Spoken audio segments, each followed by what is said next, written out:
The air in northern Minnesota always held a deep, resonant silence that spoke of ancient things. For Logan Drake lately, that silence became a balm, a desperate necessity. 8 months passed since the Park Service severed ties with him, casting him as a sacrificial lamb on the altar of political convenience.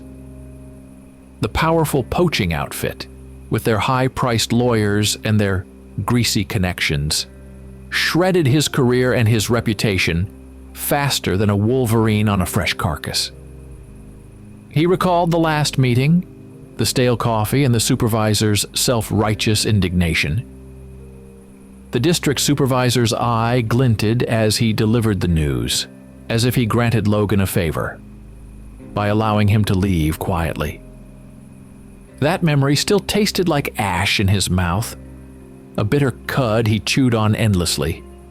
It forged in him a distrust of the system, a raw, festering wound of injustice, and a cold, suppressed rage that vibrated just beneath his skin like a trapped wasp. His dismissal was not just an end. It was an expulsion, a violent shove out of the world he knew, forcing him to seek an absolute, unblemished solitude. He craved quiet, a quiet so profound it swallowed the clamor of the past. Armed with his old, worn-out maps, the kind with faint contour lines and forgotten logging trails, Logan became a cartographic phantom, haunting the forgotten corners of Minnesota. His ranger training, honed over 2 decades, allowed him to read the land like a familiar book, distinguishing the whisper of a deer from the rustle of a bear. He sought the deepest, most untouched wilderness, a place where the tendrils of civilization had yet to reach. Days blurred into weeks, poring over brittle paper, tracing defunct roads and phantom settlements, until a barely discernible marking caught his eye. Fire Lookout Station, nestled deep in a region marked as abandoned decades ago. It was a faded ink smudge, almost imperceptible, lost within a sea of green, but it called to him. It was not just a refuge. It was a promise, a clean slate, a chance to shed the judgment of men and simply be. The journey to that promise became an ordeal, a symbolic severing of ties. The last several dozen miles transformed into a grueling test of will and endurance. The old, half-collapsed asphalt ribbon, what was left of the county road, soon gave way to a deeply rutted, barely visible dirt track, choked with saplings and fallen timber. His beat-up Ford, a loyal companion through countless backwoods patrols, groaned and shuddered, its suspension screaming in protest over the uneven terrain. Bridges, long abandoned, sagged precariously or had outright collapsed. Logan navigated treacherous detours through muddy creek beds and dense undergrowth. The thick, almost impenetrable forest finally forced his hand. He parked the truck beneath the drooping boughs of a massive white pine, camouflaged as best he could, and continued on foot. He slung his pack, 30 pounds of essentials, a few days' worth of dehydrated meals, a filtered water bottle, a first aid kit, a sturdy hatchet, and his old hunting rifle, onto his aching shoulders. Each step deeper into the primeval woods was a step further from the world he had left behind. A deliberate immersion into primal wildness. The air grew cooler, richer with the scent of damp earth and pine needles. The chirping of crickets faded, replaced by the rustle of unseen creatures and the distant call of a loon. The journey itself was a purgative, stripping away the layers of resentment and fear, leaving only the raw, exposed core of a man seeking peace. Then, abruptly, the station appeared. It manifested, a phantom conjured from the past, not a gradual reveal. It stood on a solitary hill, stark, against the vast, unbroken sky, surrounded by centuries-old moss-draped pines that stood guard like ancient sentinels. Its silhouette, a weathered wooden structure topped with a small glass-enclosed cabin, evoked a strange mix of grandeur and oppressive isolation. The paint, once a vibrant forest green, was now a faded, peeling husk, bleached by decades of sun and rain. A heavy, iron-strapped door hung slightly ajar, creaking faintly in the almost imperceptible breeze. From the lookout's perch, a breathtaking panorama unfolded. A vast, mist-shrouded valley stretched out beneath him, cut by a winding, shimmering river that snaked through the dark green expanse. It stole his breath, this untamed beauty, yet at the same time, it hammered home the absolute, terrifying scale of his solitude. He was a lone speck in an endless ocean of trees. Logan approached cautiously, his hand instinctively resting on the cold steel of his rifle stock. The exterior stood solid, remarkably untouched by time, a testament to old-growth timber and sturdy construction. But inside, a profound sense of desolation reigned. A thick, oppressive layer of dust coated every surface, a fine gray powder that crunched under his boots. Heavy curtains of cobwebs draped like tattered lace hung from every corner, catching the few shafts of sunlight that pierced the grimy window panes. Wind-blown leaves and bits of dried pine needles lay scattered across the floor, testament to years of open doors and shattered glass. The silence within was profound, heavy, broken only by the sound of his own ragged breathing and the occasional scurrying of unseen rodents in the walls. It pressed in on him, a suffocating weight that spoke of long-abandoned lives, of a place life itself had departed long ago. He felt the specters of former rangers, their loneliness echoing in the hollow rooms. As Logan moved through the rooms, his professional eye, honed by years of tracking and observation, registered unsettling details. Deep, anomalous claw marks marred the wooden walls, particularly around the window frames and door jambs. They were not the shallow scratches of a squirrel or the gouges of a black bear sharpening its claws. These were different, much larger, dug in with an unnerving force. He knelt, tracing one with his finger. The wood splintered and tore, marked by something immensely powerful. He identified them, running through mental checklists of Minnesota's known predators: deer, coyote, wolf, bobcat, lynx, bear, mountain lion. None fit. These were too deep, too wide, too purposeful. It was the first, barely perceptible seed of unease, planted deep in his mind. A tiny, cold knot of dread formed. He dismissed it, for the moment, as just another oddity of an abandoned place. But the image of those marks lingered. Overcoming the bone-deep weariness from his journey, Logan set about making the station habitable for the night. He found an old, rust-pocked wood stove in the main living area, its chimney still mostly intact. After clearing years of debris, he coaxed a small fire to life. The crackle of burning pine was a welcome sound in the vast quiet. The flickering light cast dancing shadows on the walls, making the claw marks writhe. The warmth pushed back the pervasive chill that permeated the abandoned structure, a cold that seeped not just from the stone and wood, but from the very air of the forgotten place.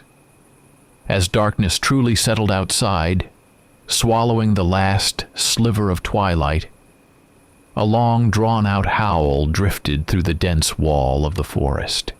It was unlike any wolf's cry he had ever heard, deeper, with a guttural undertone that vibrated in his chest. It raised inexplicable goosebumps on his arms, a primal shiver that bypassed reason. He chalked it up to exhaustion, to frayed nerves, to the unnerving isolation. But the feeling of disquiet persisted, clinging to him like the damp night air. He pulled his rifle closer, the cold steel a small comfort in the burgeoning darkness. The morning sun, weak and filtered through the thick canopy, brought a fragile sense of renewed purpose. Logan pushed aside the lingering unease from the previous night's unsettling howl and began the methodical process of settling in. He spent hours working through the pervasive layer of dust and grime, methodically organizing the few salvageable items he found, and systematically checking every corner of the station. He was looking for anything useful, any hidden dangers, any forgotten secrets. He tested the integrity of the remaining windows, noting which ones needed boarding up. He checked the roof for leaks, the floors for soft spots. His ranger's meticulousness was a comfort, a familiar rhythm in this strange new existence.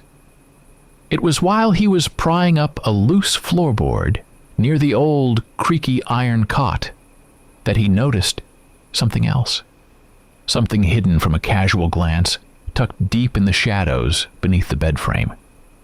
It was a box, old and wooden, coated in decades of fine gray dust. Logan pulled it out, coughing at the puff of ancient particulate matter that erupted around him. Inside, nestled amongst dried leaves and a few desiccated mouse droppings, he found it. A thick, battered notebook, its leather cover worn smooth in places, its pages yellowed and brittle with age. Its appearance, the faded ink bleeding faintly on the crumbling paper, sent a strange premonition shivering down his spine.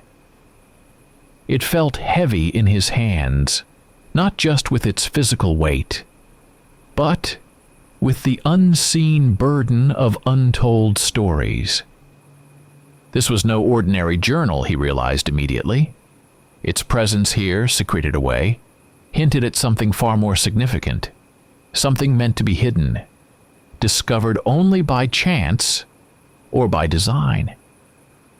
Logan found a relatively clean spot on the dusty floorboards near the large stone fireplace and sat down.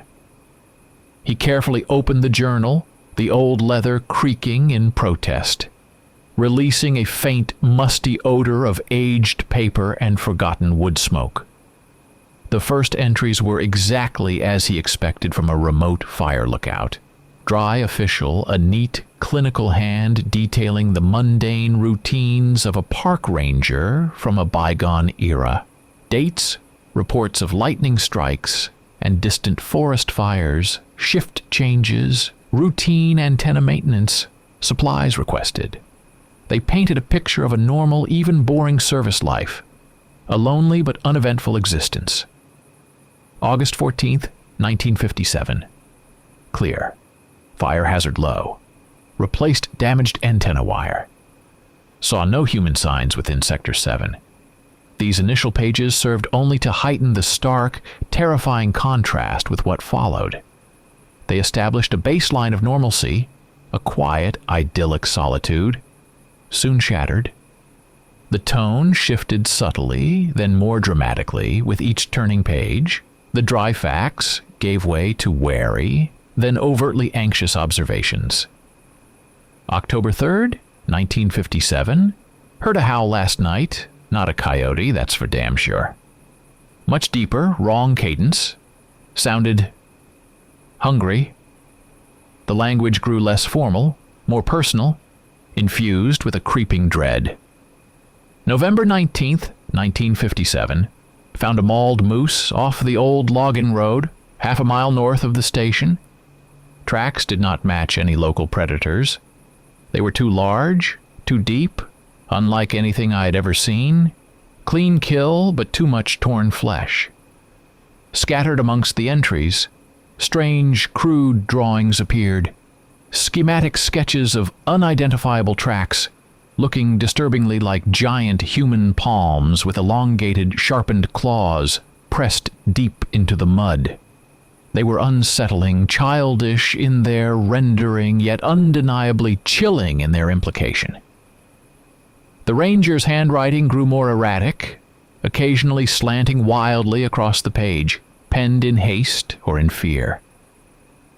The further Logan read, the deeper the entries plunged into a maelstrom of paranoia, fear, and sheer desperation.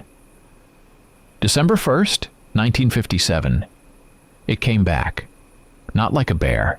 Too quiet, too smart. It watched. The words became fragmented, whispered on the page. I tried to follow it today, out by the creek bed. It ran on two legs with incredible speed. Faster than any man or animal I had seen, just a blur through the trees. A cold knot formed in Logan's stomach. Then came the entries that made his blood run cold. December 20th, 1957. The cameras did not see it. Static. A flicker. It moved too fast for them. It was not there when the shutter clicked.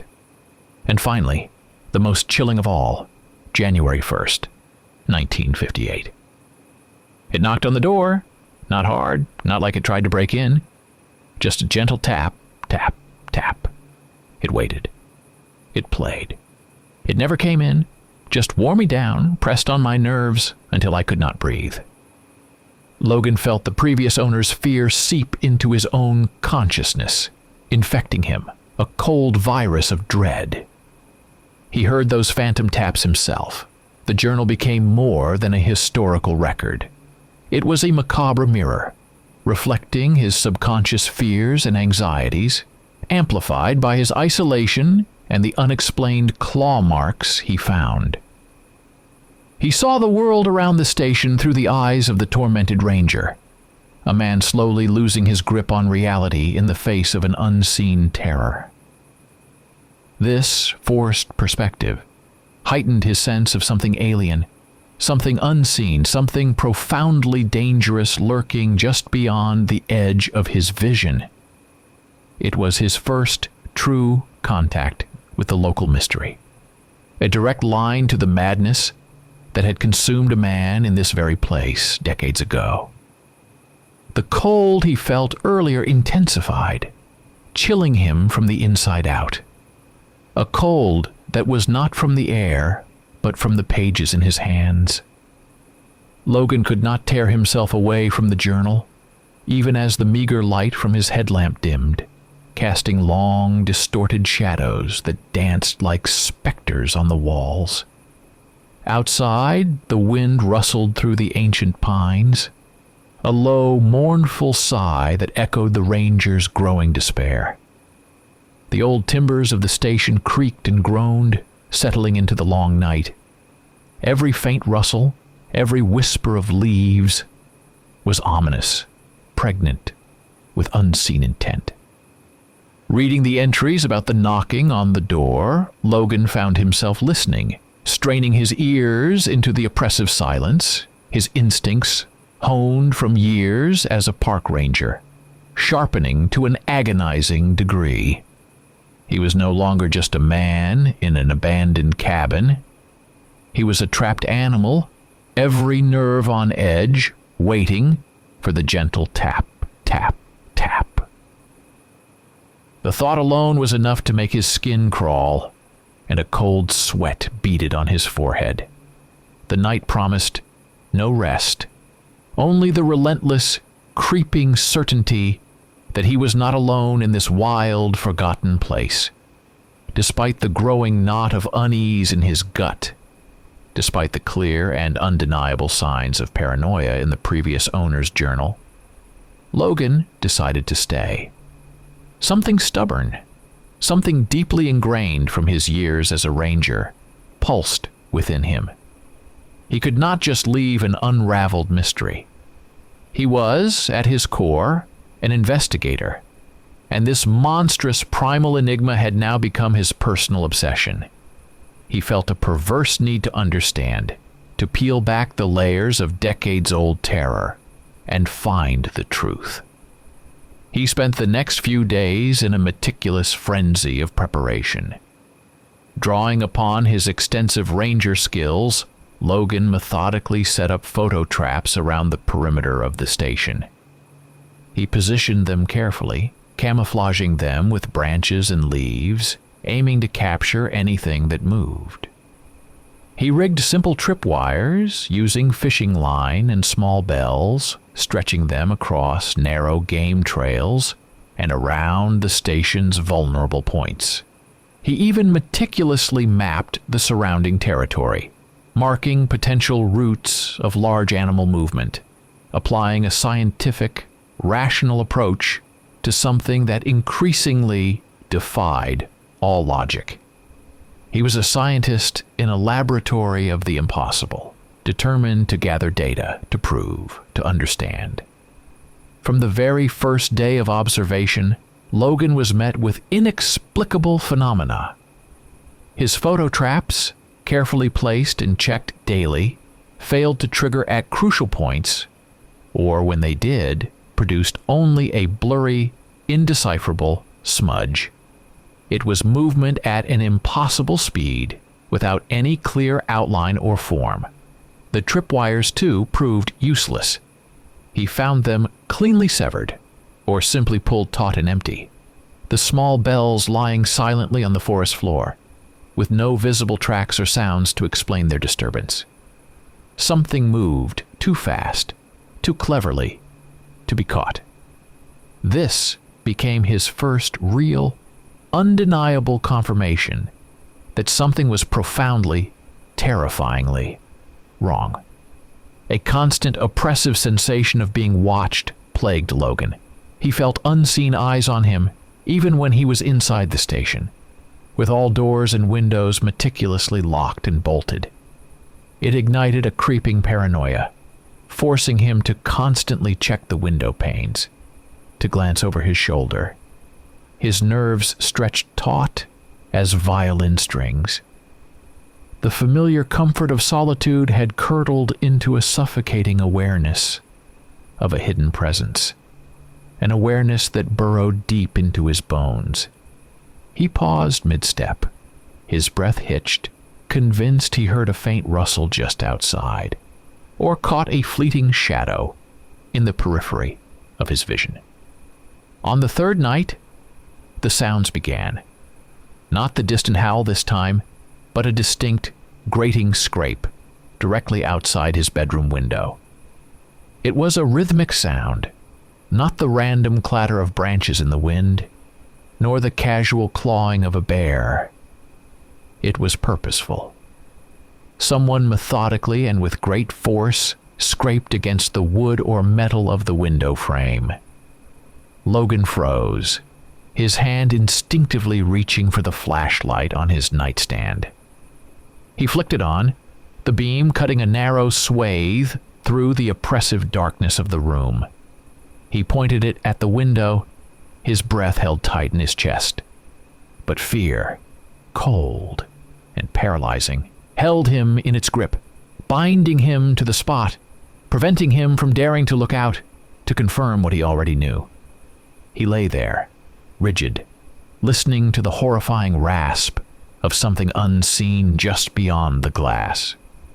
Morning brought a chilling confirmation of his fears.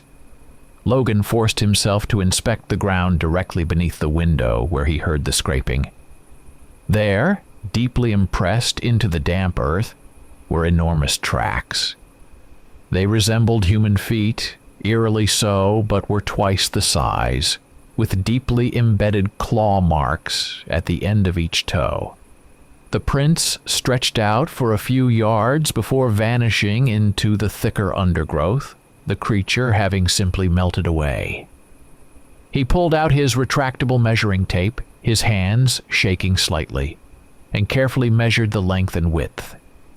Then he compared them to the crude, frantic drawings in the old ranger's journal.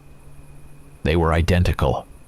The realization hit him like a physical blow, a cold wave of terror that solidified the abstract threat into a horrifying, undeniable reality. This was no ordinary animal. A day later, from the highest point of the hill overlooking the station, a familiar vantage point he used for surveying the forest, Logan spotted it. On a distant hill, at the very edge of visibility, a figure stood. It was massive, powerfully muscled, with a posture that recalled a great ape, yet it stood perfectly upright like a man. It simply stood there, unmoving, observing the station, not approaching, not retreating.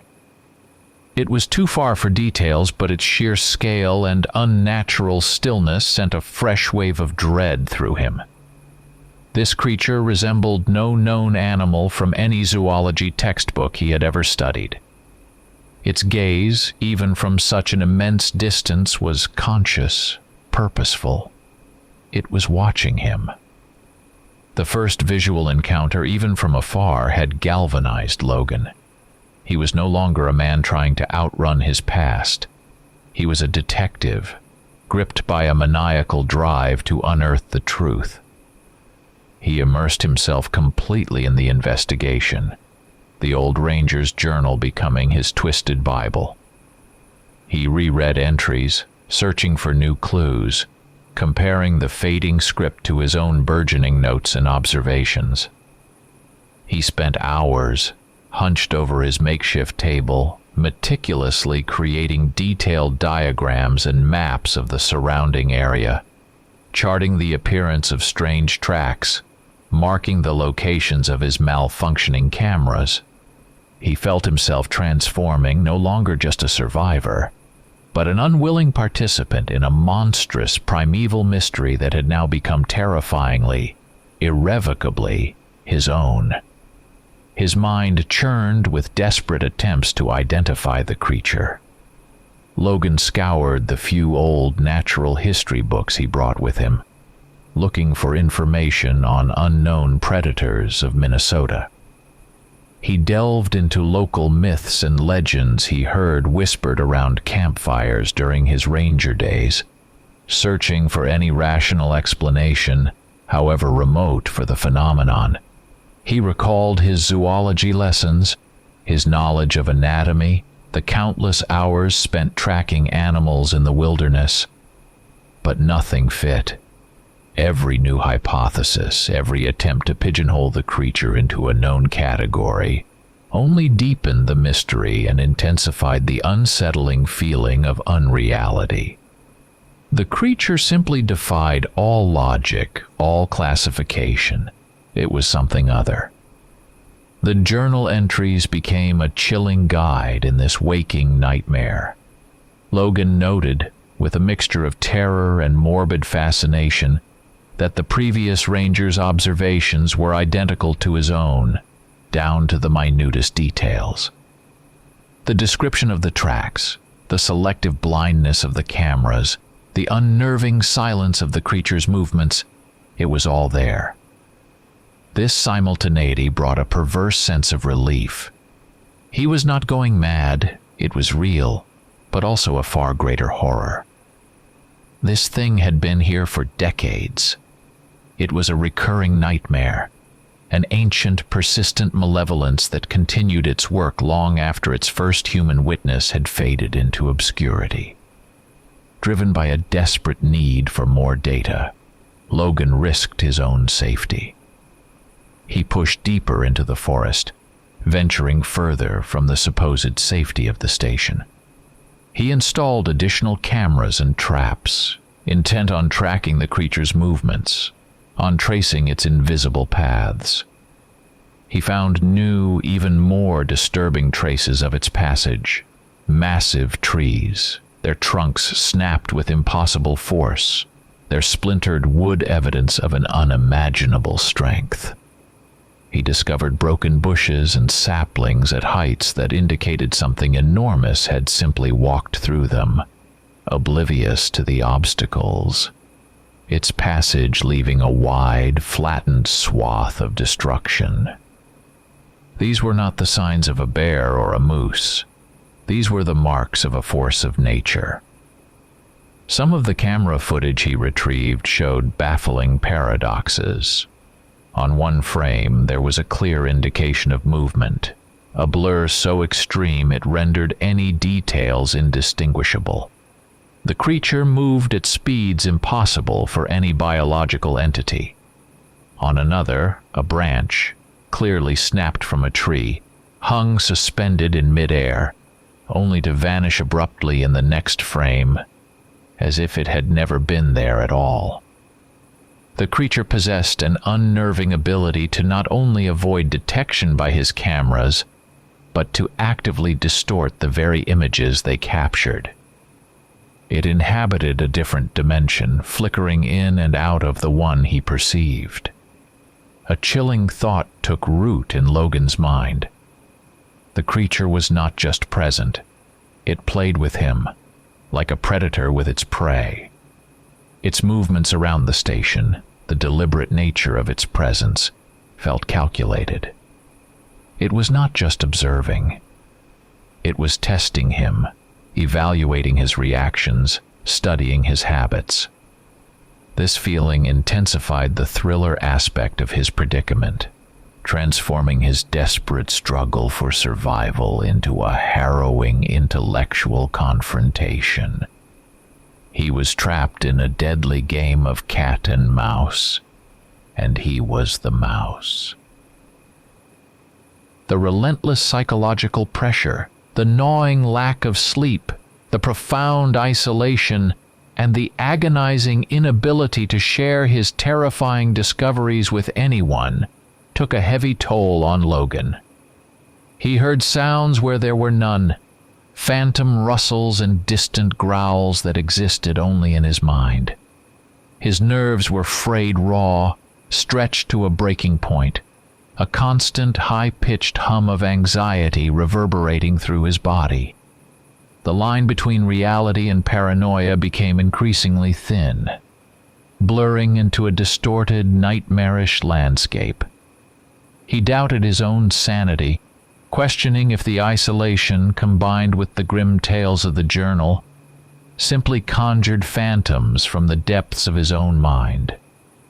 But then he remembered the tracks, the broken cameras, the overwhelming sense of presence, and the terrifying reality snapped back into focus, colder and more horrifying than before. The fragile peace Logan had sought shattered abruptly. He was barely a week into his isolated existence when he stumbled upon undeniable signs of other people within a 20-mile radius of the station. Deep tire tracks, fresh and clear, marred the old, overgrown dirt road leading into his secluded wilderness. They were too distinct, too recent, to belong to anything other than a modern vehicle. Further down the track, near a small makeshift clearing, he found scraps of discarded plastic, a crumpled empty water bottle, and the telltale glint of a recently emptied cigarette pack, carelessly tossed aside. It was a crude, brutal intrusion, violating the carefully constructed sanctuary he had sought. The carefully cultivated quiet of his solitude was broken, replaced by a new, unpredictable threat, layered onto the existing, invisible terror. His ranger instinct screamed at him. At the clearing, he found the cold ashes of a recent campfire, still smelling faintly of burnt wood. Scattered around were empty casings from rifle rounds, and even more damning, remnants of poaching gear, lengths of snared wire, a discarded hunting knife, and the putrid stench of a recently butchered animal carcass. It filled him with a potent mixture of disgust and a familiar, simmering rage. It dragged him back to the very conflict that had cost him his career, the sickening memory of his battles with ruthless poachers. He knew, with a grim certainty, that these men were not just violating human laws. They were trampling over the ancient unspoken laws of the forest itself. They were trespassers in a place where trespassers were not tolerated. 2 days later, while on one of his expanded scouting forays, Logan encountered them. 3 hunters. They looked exactly as he imagined. Rough, unshaven, armed to the teeth with rifles, and loud. Their laughter carried through the trees, grating against the pristine silence. He smelled stale beer on their breath even before they saw him. Their eyes were bloodshot, their movements clumsy. They carried themselves with an arrogant, dismissive attitude towards the wilderness around them, a blatant disrespect that churned Logan's stomach. They ignored his attempts to warn them about the dangers of the area, their faces twisting into sneers. "Just out for boar," one of them slurred, wiping his mouth with the back of his hand. Logan knew with absolute certainty that there were no wild boar in these parts of Minnesota. The lie hung heavy in the air, thick with unspoken aggression. He felt a chilling tension rise, a palpable sense of impending doom. Logan tried again, his voice tight with urgency, to convince them to leave the forest. He felt with a psychic certainty that their presence would disrupt a fragile, unseen balance that existed here. He mentioned the strange, inexplicable animals he saw, the impossible tracks, the unnatural silence. But the hunters laughed louder, their voices echoing mockingly through the ancient trees. They viewed him as nothing more than a crazy, reclusive hermit, someone trying to scare them away from his territory. Their dismissive arrogance fueled Logan's growing dread. They were deaf and blind to the true nature of this place, charging headlong into a darkness they could not comprehend. After the hunters lumbered off, their boisterous laughter fading into the distance, Logan returned to the station with a heavy heart and an oppressive premonition. He knew with an agonizing certainty that they were walking directly into the unseen maw of danger. He had no way to contact the outside world, no way to warn them, no way to call for help. He was utterly helpless, forced to wait for the inevitable. The air itself thickened with dread, a silent scream of impending violence. As evening deepened, a profound, unnatural silence fell over the forest around the station. It was different from the usual comforting quiet of the wilderness. This was a tense, expectant stillness, a silence that was pregnant with anticipation, like the hush before a violent summer storm. All of nature collectively held its breath, waiting for an inescapable event to unfold.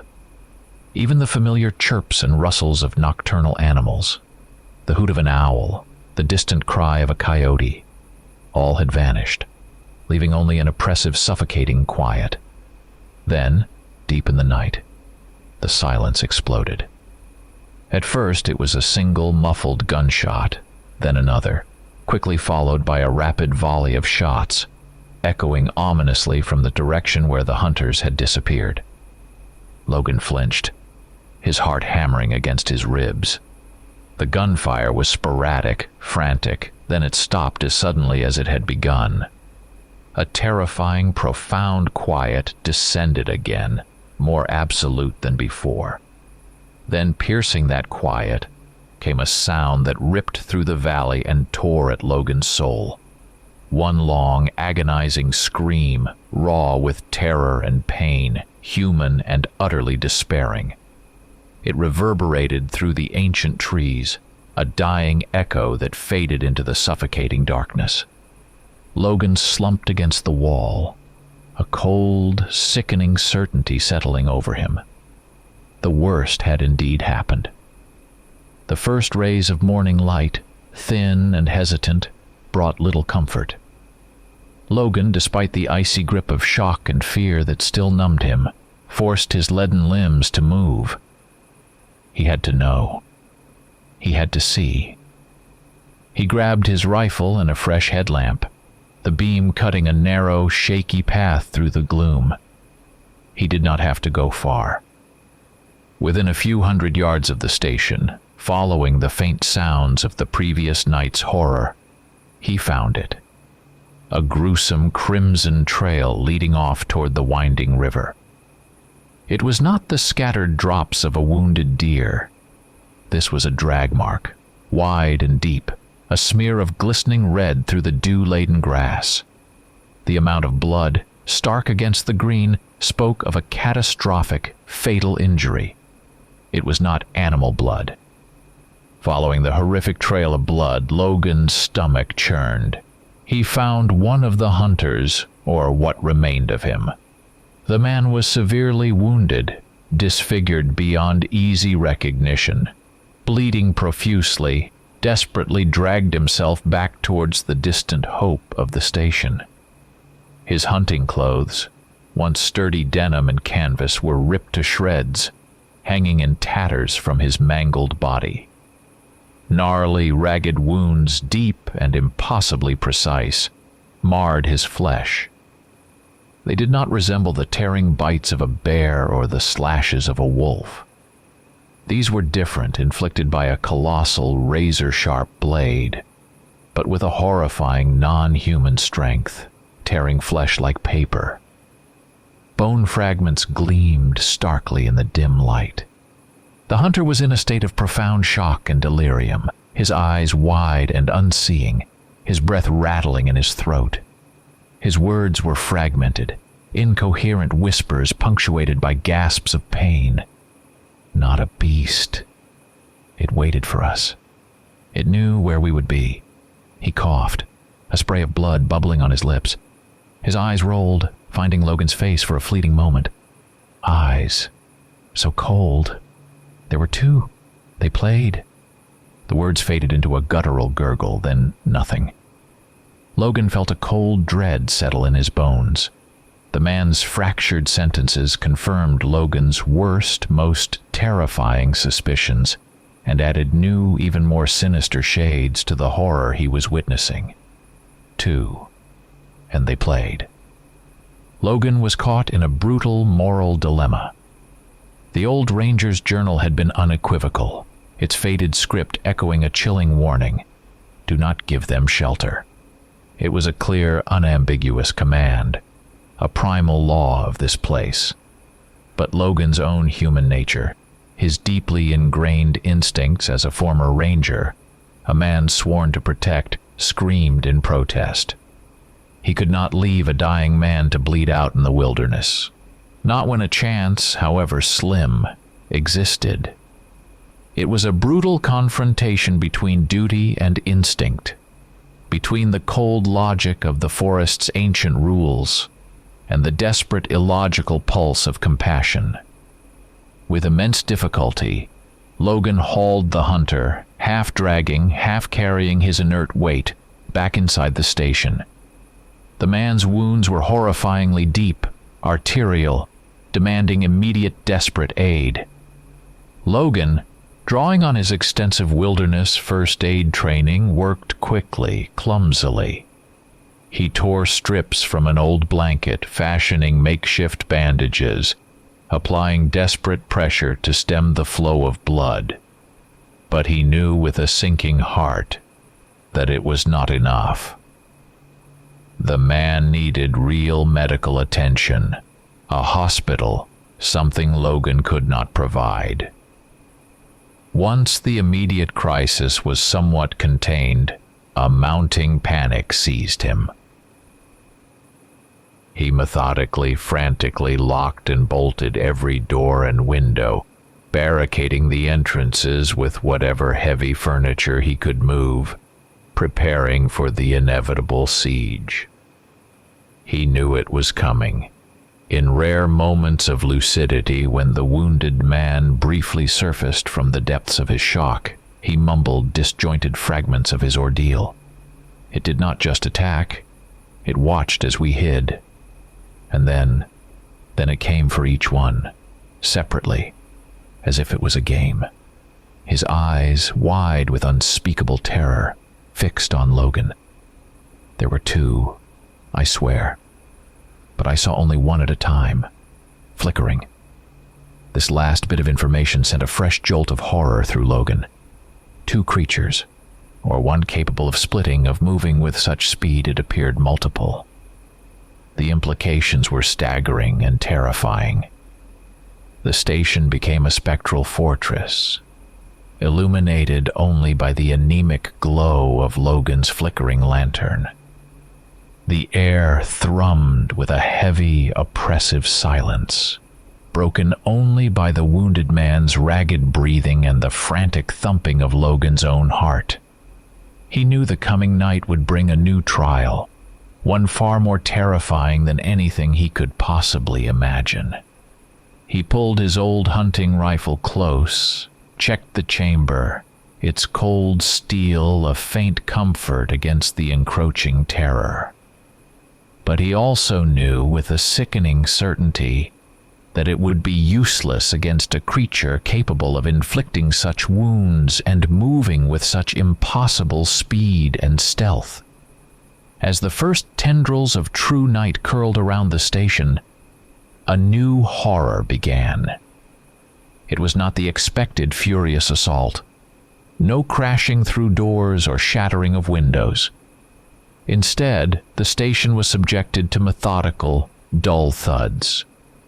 These were not frantic attempts to break in, but measured, immensely powerful impacts against the walls, the roof, the very foundation of the old wooden structure. Each blow resonated through the timbers, shaking the building to its core, rattling the loose panes of glass in their frames. Logan understood with a sickening clarity. This was not an attack of rage, but a chillingly precise form of psychological torture, the predator methodically playing with its trapped prey. The blows continued for hours, sometimes pausing, leaving Logan in a state of agonizing suspense, only to resume again, always from a different location. One moment, a crushing impact against the eastern wall, then a deafening thud on the roof directly above them, then a quieter, more insidious thrumming against the sturdy main door. It was a relentless, perverse rhythm that systematically stripped away their last vestiges of sleep, playing on their nerves until they were stretched to the absolute breaking point. Logan realized the creature was not trying to break the walls. It was breaking them. It was a siege not of wood and stone, but of will and sanity. In a moment of sheer desperation, as the rhythmic blows hammered at the very foundations of his sanity, Logan, his hands trembling, tore open the old ranger's journal. He needed a clue, any scrap of explanation for this monstrous, incomprehensible behavior. He frantically flipped through the brittle, yellowed pages, his heart hammering against his ribs like a trapped bird. The dim light of the lantern cast dancing shadows, making the words writhe on the page. He found it on the very last page, penned in a hand that had dissolved into a frenzied, insane scrawl. The words struck Logan like a physical blow, a sudden brutal clarity that felt like an ancient curse. Do not give them shelter. This is their territory. We are guests. He who violated must leave. This is not just a beast. It is the guardian, and it does not forgive mistakes. The words seared themselves into Logan's mind, explaining everything, yet offering no comfort. A sickening realization washed over Logan, chilling him to the bone. By his act of mercy, by granting shelter to the wounded hunter, a transgressor of the forest's ancient laws, Logan had irrevocably doomed himself and his charge. The creature was not acting out of blind rage or random malice. It was simply following its ancient, incomprehensible rules demanding the observance of its territorial principle. He had offered refuge to one who had violated, and now, in the eyes of this ancient, powerful force, Logan himself had become a transgressor. The understanding that the creature operated under a specific, albeit monstrous, logic was far more terrifying than the thought of a wild beast driven by blind instinct. It meant Logan was not dealing with an animal, but with an intelligent, ancient power, one that meticulously observed its own laws. And Logan, a mere man, had unwittingly stumbled into, and now became entangled in, this terrifying, otherworldly reality. He was a pawn in a game he had not known existed. The methodical thudding abruptly ceased. The silence that followed was not one of relief, but of chilling anticipation. Logan felt with a primal certainty that the creature had not left. Instead, it had merely receded, lurking just beyond the station's immediate perimeter, savoring its victory, like a predator circling its prey before the final decisive strike. He felt its immense presence outside, a malevolent, waiting stillness that pressed in on the old cabin, promising that the true horror was yet to begin. It was not gone. It was simply biding its time. The next morning, the world outside was cloaked in a thick, ghostly fog, transforming the ancient forest into a labyrinth of shifting shadows and spectral forms. Logan, his mind still reeling from the events of the night, stumbled to the main window, drawn by an unseen force. And then he saw it, the creature. It materialized directly in front of the station, no more than 20 feet from where he stood, its colossal silhouette rising from the swirling mist, stark against the pale, anemic dawn. It was massive, powerfully built, its form obscured by a dense, dark pelt that absorbed the light. Long, powerful arms, impossibly thick, ended in huge, razor-sharp claws that glinted faintly even in the subdued light. Its muzzle was unmistakably wolf-like, long and tapered, but its eyes were wrong. They were cold, profoundly conscious, devoid of the wildness Logan knew from countless encounters with forest animals. There was no feral madness in their depths, only a calculated, ancient intelligence. They fixed on Logan through the grimy glass of the window, deep and studying without a flicker of aggression, yet with an unbearable intensity. That gaze pierced him, colder than the morning mist, deeper than any fear he had ever known, right to the very marrow of his bones. The creature did not growl, did not snarl, did not make any sound at all. No threatening rumble, no welcoming whimper. It simply stood there, watching. This absence of typical aggressive gestures, this profound silence, made its presence even more unnerving, more terrifying. It did not need to demonstrate its power. Its gaze, its sheer silent presence, spoke volumes. It was beyond the need for animalistic display. Between Logan and the creature, a tense, silent dialogue unfolded. It was not a conversation of words, but of gazes, of unspoken understanding, of raw, primal instinct. In that unwavering stare, Logan read not only a demand, the demand for the transgressor, but also a strange recognition, a challenge, a test. He felt with a chilling certainty that the creature understood him, that it saw something within him. And Logan, in turn, understood the creature not through rational thought, but on a deep, instinctive, mystical level. After what felt like an eternity, but was only a few minutes, the creature slowly, silently turned. It dissolved into the swirling fog as noiselessly as it had appeared, its form melting into the mist until it was gone. Its departure left Logan with a strange, profound emptiness, A part of himself vanished along with it. The overwhelming terror had subsided, replaced by a lingering sense of awe and something else. A chilling, quiet understanding. Logan, his legs unsteady, pushed open the heavy wooden door and stepped out onto the damp porch. There, lying on the wet boards where the creature had stood moments before, was something utterly impossible. A new, clean, absolutely pristine journal, bound in rich, untouched leather, and beneath it, clutched between two impossibly huge, sharp claw marks pressed into the wood, lay his worn, tarnished park ranger's tag. The tag he had lost a week ago, somewhere deep in the trackless forest.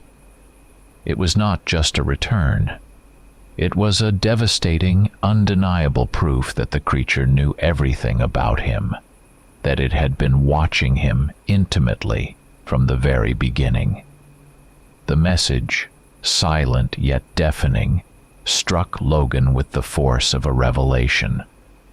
The new journal was an invitation, a chilling summons to continue his observations, but with a fundamentally altered role. He was no longer just a former ranger. He was invited to become something else, something more. The return of his tag was an incontrovertible sign, a brutal confirmation that the creature knew his identity, that he was utterly exposed, entirely within its knowing gaze. This was no mere warning. It was an initiation, an acceptance into a terrifying new circle, a world of those who know. The weight of it pressed down on him, heavier than any physical burden. Logan returned to the station, his mind reeling, a strange tremor running through his body. The morning after was a blur of shock, disbelief, and a profound, mystical acceptance. He could barely process what he had seen, what he had felt, and the terrifying, silent message he had received. The creature, the journal, his lost tag, it was too much. Yet it coalesced into a chilling new reality. In a sudden, heart-stopping moment, he remembered the hunter. He rushed to the corner where the man had been lying, bleeding and delirious. The spot was empty.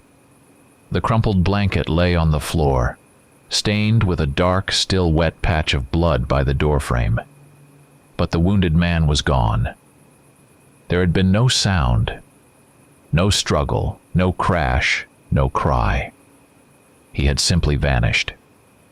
Logan's mind raced in a desperate, panicked search for an explanation. He frantically checked the station, examining every inch of the barricaded doors and windows. They were still locked from the inside, exactly as he had left them. There were no signs of forced entry, no struggle, no broken glass, no splintered wood. Nothing. It was impossible. A severely wounded man, barely clinging to life, simply disappeared without a sound when the station had been hermetically sealed from within. He remembered his internal photo traps, the ones he placed to capture any movement inside the station. He rushed to check them. They had not activated at all during the night, or they showed only a static, unmoving image of the empty corridor, the same vacant space he saw with his own eyes. This amplified the surreal, impossible nature of what had happened. The creature was capable of bypassing all his surveillance, all his carefully laid traps. It simply did not obey the ordinary laws of physics. It moved through walls, or simply ceased to exist in the moments his cameras could capture. A chilling realization settled over Logan, colder and heavier than anything he had felt before. The hunter had not been killed in a furious struggle, not in the way one understood death. He had been taken, removed, eliminated. It was the logical, horrifying consequence of breaking the creature's rules, the ancient laws written in the old journal. The hunter was a guest, a transgressor, and Logan had given him shelter. Now the price had been paid. The forest had claimed its due. Logan did not search for the hunter. There was no point. No strength left in him, no desire. He understood with a grim certainty that it was useless. The hunter's fate was sealed the moment he was brought inside. The moment Logan had unknowingly defied the will of the guardian. Deep down, in a part of his mind he barely recognized, he felt a strange, detached sense of justice. The hunter had received what he deserved for his actions in the forest, for violating those ancient, unwritten boundaries. Paradoxically, the hunter's impossible disappearance forged an even deeper, more unsettling connection between Logan and the creature. He felt the only human left in this vast, ancient wilderness who truly understood and accepted its existence. It was no longer just about survival. It had become a test, a trial by fire, and Logan had, in some unknowable way, passed. He was not just the observer. He was the last remaining piece of the puzzle, a silent witness to a horror that transcended human understanding. Logan moved to the rough-hewn table, the new, empty journal lying pristine beneath his trembling hand. There was no fear in him now, no crushing panic, only a profound exhaustion, an aching emptiness, and a strange, transcendent calm. He knew, with a certainty that settled deep in his bones, that his life had irrevocably changed. There was no going back. The path behind him had vanished like the creature in the fog, leaving him utterly alone in this new, terrifying reality. He opened the journal, the fresh leather cool against his palm. He picked up the pen, and it felt impossibly heavy, weighted with the unspoken stories it was destined to hold.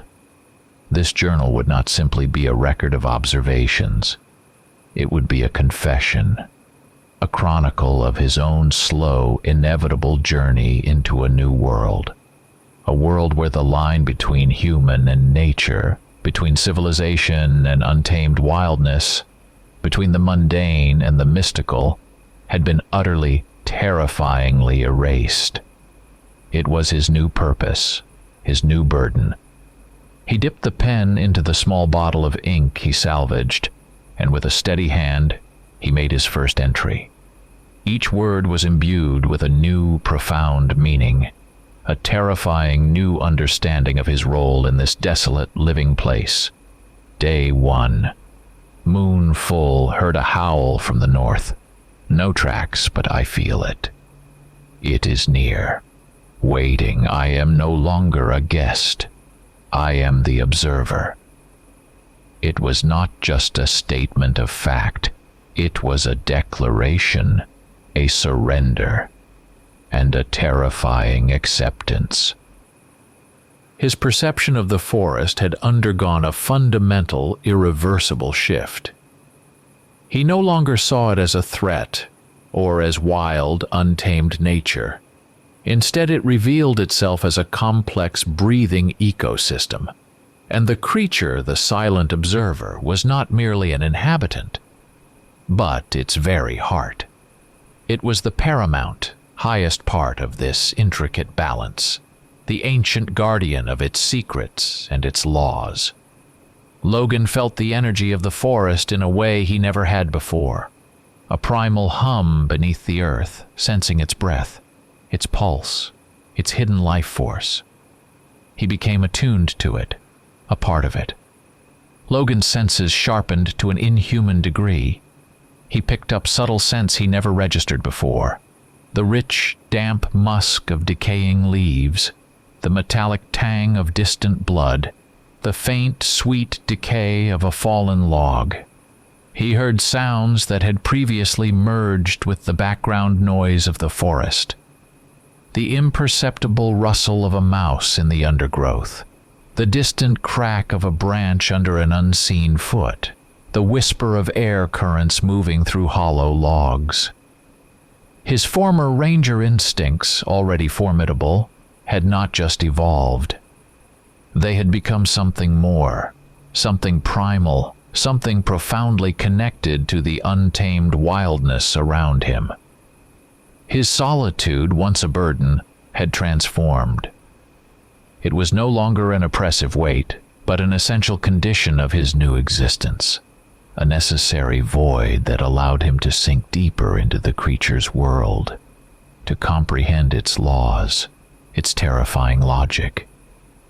He no longer felt a lonely hermit, but rather a part of something far grander, something ancient, something that had existed long before the first human foot touched this earth. He was connected inextricably to the silent, watching power of the forest.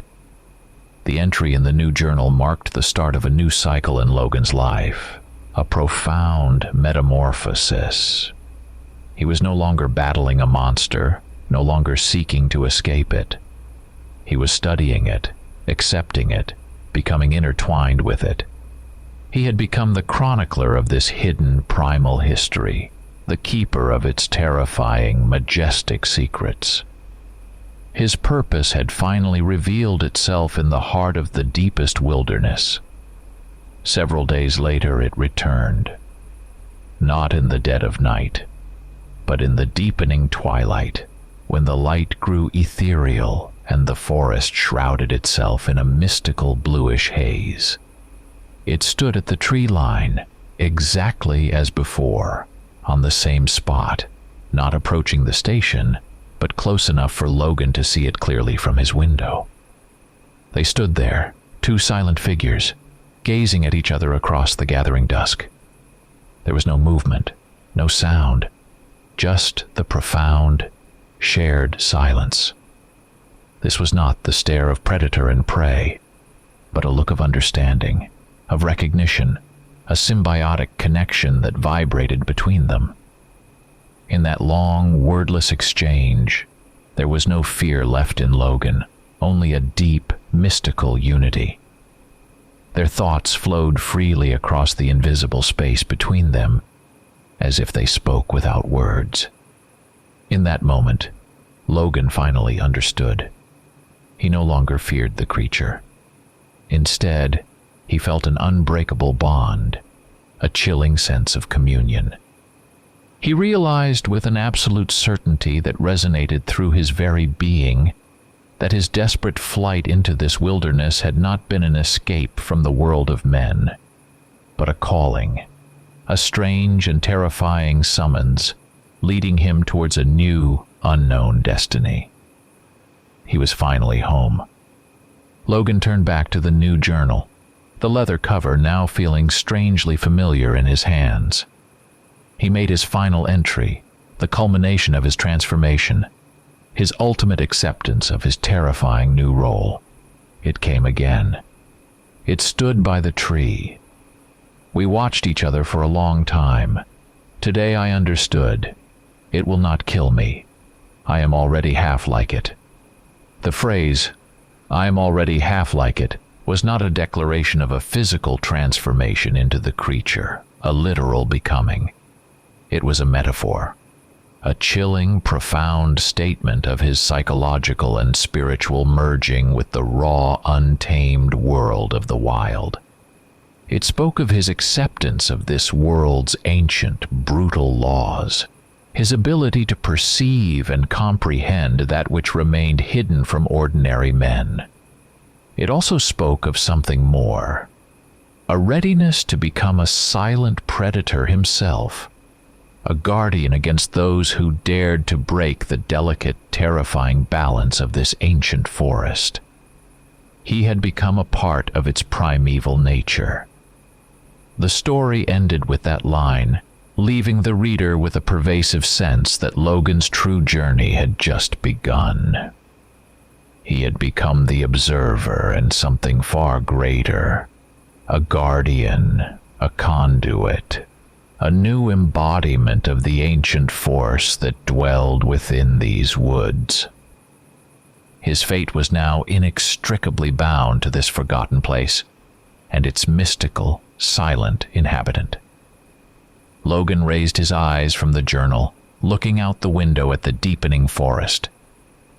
On the horizon, a full silver moon, immense and luminous, began its slow ascent, casting a ghostly, ethereal light upon the majestic crowns of the ancient pines. He was not alone. He felt the creature's presence, a vast, silent awareness that no longer filled him with terror, but with a strange, profound calm.